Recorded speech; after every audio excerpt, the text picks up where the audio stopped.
The Russian President Vladimir Putin has offered direct talks with Ukraine in the Turkish city of Istanbul next Thursday. At a late-night news conference, President Putin said that Moscow wanted serious negotiations to remove what he called the root causes of the conflict. Mr. Putin made the announcement after the leaders of Britain, France, Germany and Poland, visiting Kiev on Saturday, called for a 30-day truce from Monday. Let's hear from more of what Mr. Putin had to say. We proposed to the Kiev authorities to resume the talks they stopped and terminated in April 2022.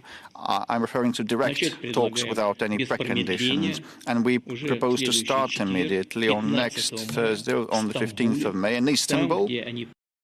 President Putin will, for more on that press conference that took place at 2 o'clock Russian time, or Moscow time to be more precise. Here's our Russia editor at BBC Monitoring, Vitaly Shevchenko. It was a very, very unusual late-night statement by Vladimir Putin. The media in Moscow were first told that he was about to make an important statement, and they had to wait for more than an hour. When he finally appeared, he started talking first about the string of meetings he had with various foreign leaders who visited Moscow for Victory Day on the 9th of May.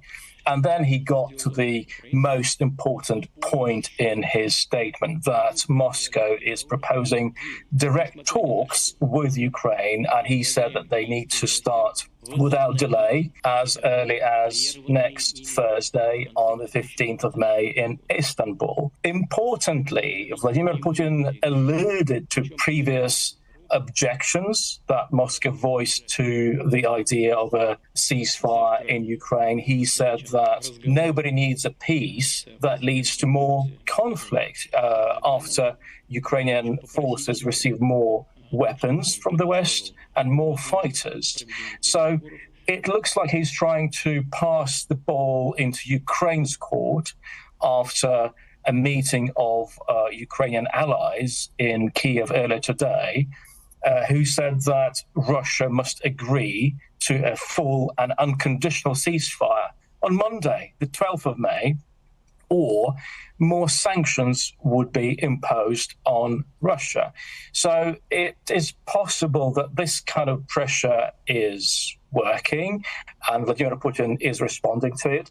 Is he dragging his feet yet again? We don't know. But the key takeaway from his statement is that Moscow is seeking talks with